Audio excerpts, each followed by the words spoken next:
देख रहे हैं उल्टा पुल्टा एंटरटेनमेंट और मैं हूं आपका होस्ट नितिन त्रिवेदी। दोस्तों, भोजपुरी सिनेमा जहां एक्शन है, ड्रामा है, इमोशंस है, लेकिन आजकल जो सुर्खियां बन रही हैं वो इन सबसे हटके है।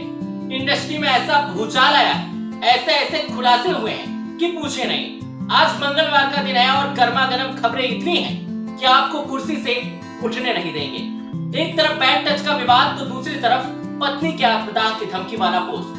और यकीन मानिए, ये सिर्फ खबरें ही नहीं, ये भोजपुरी सिनेमा का महाविवाद है। तो चलिए शुरू करते हैं आज का उल्टा पुल्टा एंटरटेनमेंट। सबसे पहले बात करते हैं पावर स्टार पवन सिंह की, जिनकी प्रोफेशनल और पर्सनल दोनों ही लाइफ में आजकल बवाल मचा हुआ है। हाल ही में लखनऊ में अपने नए गाने सैया सेवा करे के प्रमोशन इवेंट के दौरान पवन सिंह और हरियाणवी एक्ट्रेस अंजलि राघव स्टेज पर थे। वीडियो में साफ दिख रहा है कि पवन सिंह ने अंजलि की कमर पर बार बार हाथ फेरा, कुछ हटाने के बहाने, जबकि अंजलि असहज थी। पहले तो उन्होंने मुस्कुराकर बात टाली, लेकिन बाद में जब उन्हें पता चला कि वहां कुछ भी नहीं था तो उनका गुस्सा फूट पड़ा। अंजलि ने एक इमोशनल वीडियो जारी कर कहा कि उन्हें बहुत बुरा लगा, गुस्सा आया और रोना भी आया।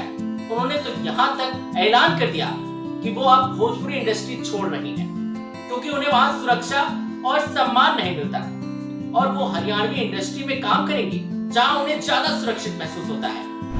सारी बात ये थी कि जब इनका सॉन्ग के लिए मेरे पास कॉल आया तो मैंने सारी चीजें क्लियर कर ली थी कि इसमें ऐसा वैसा कॉस्ट्यूम तो नहीं है, कोई डबल मीनिंग लाइन तो नहीं है और इसमें ऐसा वैसा सीन तो नहीं है। और मैं शूट पर गई, शूट पे सब कुछ नॉर्मल था, मुझे कोई प्रॉब्लम नहीं हुई। जब इन्होंने मुझे लखनऊ के इवेंट के लिए बोला तो मैंने हाँ बोल दिया, क्योंकि मुझे शूट पर भी कोई प्रॉब्लम नहीं हुई थी। और जब मैं लखनऊ में गई, मैं स्टेज पर थी, मैं पब्लिक से बात कर रही थी, पवन सिंह जी ने मुझे बोला कि इधर कुछ लगा हुआ है। उससे थोड़ी देर पहले ही मेरी ड्रेस वो न्यू थी, साड़ी में नीचे टैग लगा रह गया था, तो मेरे दिमाग में आया कि शायद ब्लाउज का भी टैग लटक रहा होगा। मैं हंसकर उस चीज को दबा रही थी कि अगर मेरा टैग लगा भी है तो वो चीज जिस टाइम मैं पब्लिक से माइक में बात कर रही हूँ उस टाइम ना बोल के साइड में भी बोली जा सकती है, इसलिए मैं उस चीज को उस टाइम पे दबा रही थी। मैंने हंस के टाला, अवॉइड किया और फिर दोबारा बात करने लगी। वो बोले नहीं कुछ लगा है, नहीं कुछ लगा है, तो मैंने कहा नहीं लगा। वो बोले लगा हुआ है। तो मुझे लगा कि शायद लगा ये तो मेरे को लग रहा था कि कुछ लगा है, इसलिए ये बोल रहे हैं। और पर फिर भी मैंने हंस के वहां पे टाला, पब्लिक से अपनी बात कंप्लीट की।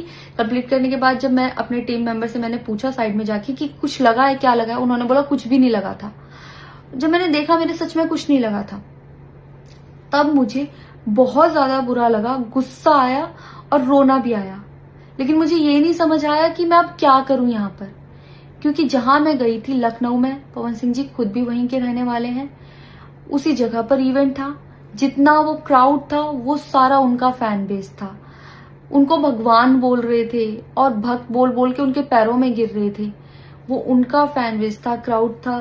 तो मुझे समझ नहीं आया कि मैं क्या करूं। अगर मैं कुछ भी बोलती तो क्या वो लोग मुझे सपोर्ट करते? मेरे साथ कुल 3-4 बंदे यहाँ से गए थे, तो वहां जितना क्राउड था क्या वो लोग मेरा साथ देता? मैंने सोचा मैं बैक स्टेज जाके बात करूंगी। इतनी देर में थोड़ी देर रील्स बन के अचानक से वो उतर के चले गए बीच में ही इवेंट के। थोड़ी देर मैंने रील बनाई, अनाउंस ये किया गया कि अभी इवेंट दोबारा स्टार्ट होगा। डिनर के लिए अनाउंस कर दिया गया, मैं भी उतर के चली गई और इवेंट वहां पे खत्म हो चुका था। अनाउंस किया गया था सिर्फ कि दोबारा होगा। नेक्स्ट डे जब मैं घर आई तो मैंने देखा ये बहुत बड़ा मैटर बन चुका था। मैंने उन लोगों से कांटेक्ट करने की कोशिश की, किसी ने मेरा फोन पिक नहीं किया, ना ही उन लोगों ने फोन करके मुझसे हालचाल पूछा कि परेशान हो या कुछ भी, नहीं, कोई हालचाल नहीं लिया। मैं पोस्ट करना चाहती थी, जो लोग लिख रहे थे कि मजे आए या हंस रही है, मैं रिप्लाई में पोस्ट करना चाहती थी। मेरे को किसी का कॉल आया था कि पवन सिंह की पीआर टीम बहुत स्ट्रांग है और कुछ भी ऐसा वैसा मत लिखना और ना पोस्ट करना, क्योंकि वो लोग अगर कुछ लिखेंगे ना बहुत कुछ उल्टा लिख देंगे तुम्हारे लिए और बहुत कुछ कहेंगे और बहुत बड़ा मैटर बन जाएगा। अभी जितना परेशान हो उससे ज्यादा परेशान हो जाओगी, तो छोड़ो। मैंने ये सोच के इस चीज को अवॉइड किया। मुझे लगा 1-2 दिन में मैटर थोड़ा ठंडा हो जाएगा, कोई बात नहीं। मैंने कहा पर्सनली कभी बात करूंगी इस बारे में इनसे, लेकिन बढ़ता जा रहा है। ऊपर से ना उनकी तरफ से कोई रिप्लाई मिला और मुझे नहीं पता कि ऐसे में मुझे क्या करना चाहिए था और क्या करना चाहिए। आप लोग मुझे बताओ, मुझे ऐसे में क्या करना चाहिए। मैं बिल्कुल भी सपोर्ट नहीं करती कि हाँ ये चीज नॉर्मल है या इसको नॉर्मल समझूं। किसी भी लड़की को उसके बिना परमिशन के टच करना ही पहली बात बहुत गलत है, और फिर इस तरीके से टच करना तो हद से ज्यादा गलत है। यही सेम चीज अगर हरियाणा में हुई होती ना तो मुझे जवाब देने की जरूरत नहीं पड़ती। यहाँ की पब्लिक अपने आप जवाब दे देती, यहाँ की ऑडियंस फुल सपोर्ट करती और जवाब देती। लेकिन मैं उनकी जगह पर थी, वो यहाँ पे नहीं थे। इससे मुझे ये लेसन मिला है कि मैं भोजपुरी इंडस्ट्री में अब काम नहीं करूंगी। आर्टिस्ट हूं तो नई नई चीजें ट्राई करने का मन करता है कि ये भी ट्राई करूं, ये भी ट्राई करूं, ये भी ट्राई करूं। कुछ भी अलग सा आता है तो करने का मन करता है कि कुछ अलग होगा, कुछ नया ट्राई करती हूँ। और वो भी पवन सिंह जैसे सीनियर आर्टिस्ट के साथ कोलैबोरेशन थी तो हुआ कि हाँ कर लेती हूँ। होता है, अगर वो भी नहीं होते तब भी अगर कोई मेरे पास मराठी का भी प्रोजेक्ट आता तो मैं सोचती कि हाँ कुछ चेंज होगा, कुछ नया सीखने को मिलेगा, ट्राई करती हूँ। पर ये भोजपुरी में काम करने के मेरे साइड इफेक्ट थे जो मेरे साथ हुए। मैं अपने परिवार में, अपने हरियाणा में खुश हूं। मुझे नहीं करना काम भोजपुरी में। पर आप लोग मुझे जरूर बताना कि इस सिचुएशन में अगर आप होते और आप वहां पर होते तो आप उस टाइम पर क्या करते और मेरी गलती कहाँ है। जय श्री राम। और बवाल इतना बढ़ा कि पवन सिंह को माफी तक मांगनी पड़ी। उन्होंने अपने इंस्टाग्राम स्टोरी पर लिखा, अंजलि जी, मेरा आपके प्रति कोई गलत इंटेंशन नहीं था क्योंकि हम लोग कलाकार हैं। इसके बावजूद अगर आपको हमारे किसी भी व्यवहार से तकलीफ हुई हो तो उसके लिए मैं क्षमा प्रार्थी हूँ। अंजलि ने भी पवन सिंह की माफी को स्वीकार कर लिया, उन्हें सीनियर आर्टिस्ट बताकर।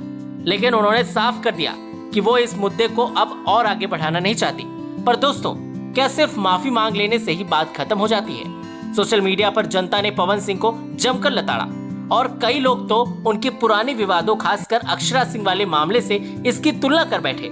ये सिर्फ एक घटना नहीं, इसने भोजपुरी इंडस्ट्री में महिला कलाकारों की सुरक्षा और सम्मान पर एक बड़ी बहस छेड़ दी है। दोस्तों, ये थी भोजपुरी सिनेमा की वो खबर जिसने पूरे देश में बवाल मचा दिया है। इन घटनाओं पर आपकी क्या राय है? क्या पवन सिंह को ऐसी हरकतों के लिए और कड़ी सजा मिलनी चाहिए? क्या अंजलि राघव का इंडस्ट्री छोड़ने का फैसला सही है? और भोजपुरी सिनेमा में महिलाओं की सुरक्षा के लिए क्या कदम उठाने चाहिए? हमें कमेंट करके जरूर बताएं। इस वीडियो को लाइक करें, शेयर करें और हाँ, उल्टा पुल्टा एंटरटेनमेंट को सब्सक्राइब करना ना भूलें ताकि ऐसी चटपटी और सच्ची खबरें आप तक सबसे पहले पहुंचे। मिलते हैं अगले एपिसोड में, तब तक के लिए नमस्कार।